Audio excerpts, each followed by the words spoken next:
Bonjour les amis de Radio Camino. Si vous regardez cette vidéo, c'est probablement parce que vous êtes en train de penser à un long voyage à vélo et vous vous demandez mais comment est-ce qu'on fait quand on arrive au bout de l'Europe ou même qu'on change de continent pour rentrer avec son vélo. Et oui, évidemment, c'est préférable de reprendre des moyens de transport lents comme le train et le bateau. D'abord, ça permet de revenir en douceur, de ne pas démonter son vélo, mais parfois, il faut bien prendre l'avion. Alors, qu'est-ce qu'on fait quand on doit prendre l'avion avec son vélo? Eh bien, je vais vous montrer ça dans cette vidéo.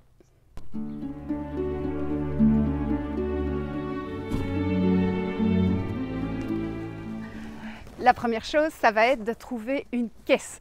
Il n'est pas possible en général de mettre son vélo tout nu dans l'avion. Il va falloir bien l'emballer, bien le protéger et vous avez vu la caisse, il va falloir aussi le démonter en partie. Au niveau des accessoires après la caisse, eh bien, je me suis munie d'une série de protections en plastique, de bouts de tissu, ça va me servir pour attacher mon guidon notamment. J'ai trouvé également du carton de réemploi pour un petit peu compenser les chocs. J'ai une paire de ciseaux et un rouleau de scotch pour fermer la caisse et j'ai un petit multitool tout simple, très pratique, avec suffisamment de clés Allen pour pouvoir démonter et remonter toutes les pièces de mon vélo. C'est parti pour le démontage.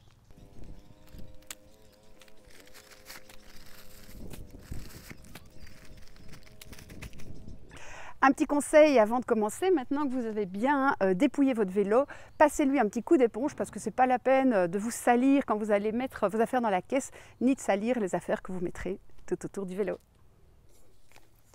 Alors le démontage commence par les pédales et là il est possible que si votre vélo est assez ancien, vous deviez avoir l'aide d'un mécano parce que les pédales ça peut parfois être vraiment très bloqué. Il y a un petit truc à connaître pour le sens de démontage de vos pédales. Alors la pédale de droite, elle est vissée de façon tout à fait normale, c'est-à-dire que pour sortir la pédale vers vous, vous prenez votre main droite et vous devez tourner dans le sens de vos doigts. Mais la pédale de gauche, c'est le sens inverse. C'est logique, en fait, la pédale est vissée dans le sens de la marche ou de la route pour ne pas se dévisser en pédalant. Pas bête.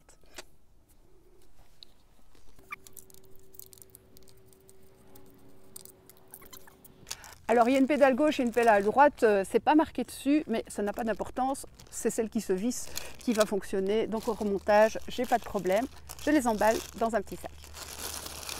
Deuxième étape du démontage, c'est le guidon. Alors le guidon, on va le démonter, mais on ne va surtout pas toucher au système de frein hydraulique parce que dans mes essais, j'ai quand même réussi à péter mon circuit hydraulique et heureusement, on me l'a réparé. Donc ce qu'on va faire, c'est qu'on va démonter le guidon ici au niveau avant avec les 4 petites vis ici avec la clé Allen et puis on va venir l'attacher le long du cadre. Je vais donc d'abord protéger le cadre avec un peu de plastique pour ne pas le griffer.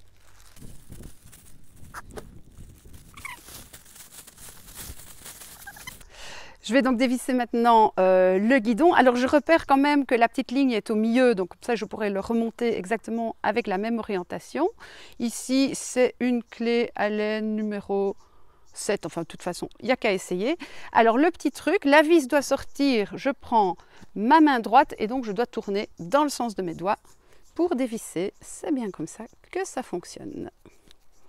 Surtout pas perdre les vis. Moi qui n'avais absolument jamais gonflé un pneu avant cette aventure, je vous raconte pas mon stress au début. Hein. Voilà, je remets les vis, c'est plus sûr parce que je suis capable de les perdre. Et je pense que ça ne va pas trop dépasser, donc pas de danger ici de laisser les vis comme ça. Et maintenant, je vais aller attacher le guidon.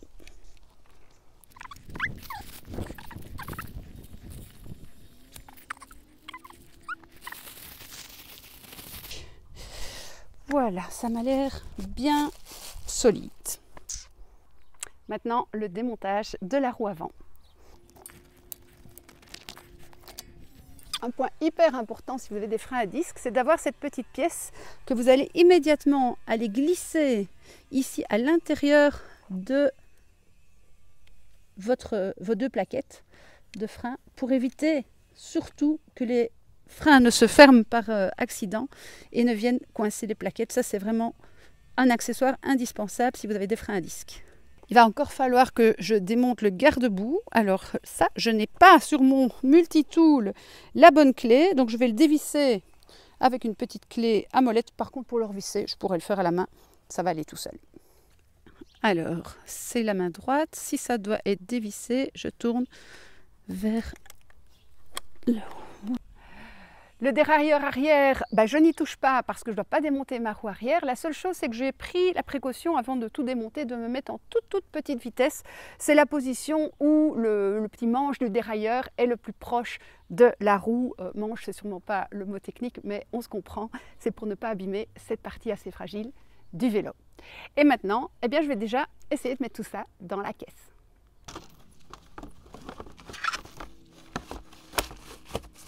La bonne nouvelle, c'est que le vélo rentre sans démonter la roue arrière. La moins bonne nouvelle, c'est que le porte-bagages arrière dépasse un petit peu. Je vais essayer de compenser ça en remontant un peu le guidon et en mettant un sac avec des bagages dans le fond de la caisse pour que ce soit plus horizontal.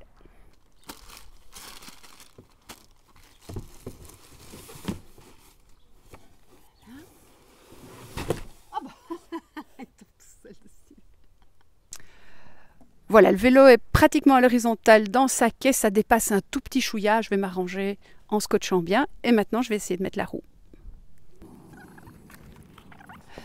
Petit détail, j'avais oublié de baisser la selle, ça pourrait être utile pour fermer la caisse. Bon, on va voir si ça se ferme avec la roue, le porte-bagages. Ouais, ça va le faire. Donc jusqu'ici, j'ai réussi à mettre mon sac de couchage et mon gros sac avec des vêtements comme élément de calage. Je vais également prendre mon matelas et le mettre également devant pour empêcher le vélo de bouger de l'avant vers l'arrière.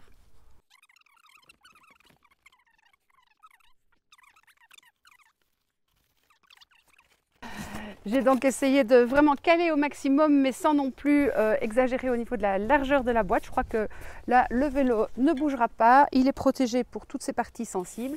Et donc maintenant, il n'y a plus qu'à fermer et scotcher la boîte. Et puis c'est là, quand vous êtes en plein ficelage de votre boîte, que vous vous dites tout d'un coup « Oh, j'ai oublié de dégonfler les pneus !» Eh bien, c'est pas grave, parce qu'il n'y a pas besoin de dégonfler les pneus pour prendre l'avion. À la limite, si vous aviez des pneus extrêmement gonflés, vous allez prendre un bar de pression en plus. C'est pas hyper bon pour le pneu. Si vos pneus sont gonflés normalement, c'est-à-dire que vous les avez gonflés avec une pompe à main, il n'y a pas de problème. Vous pouvez sans hésiter prendre l'avion sans dégonfler vos pneus. Enfin, je vous dirai à l'atterrissage si mes pneus n'ont pas explosé. Mais vu les lois de la physique que j'ai eu du mal à comprendre, mais que j'ai lues attentivement, il n'y a pas de souci à se faire. On peut voyager avec le vélo sans les pneus dégonflés. Et voilà, la boîte est prête à embarquer. Je n'ai plus qu'à la mettre dans ma voiture. En route pour l'aéroport. Et si jamais c'est trop compliqué ou que ça vous fait peur, tout ce maniement du vélo, vous pouvez aussi demander au bon marchand de vélo de faire tout ce service pour vous. Et là, vous êtes assuré que votre vélo arrivera en bon état à destination. Sur ce, je vous souhaite de beaux longs voyages, si possible en évitant l'avion, on est d'accord. Et puis je vous dis à bientôt pour d'autres vidéos. Ciao!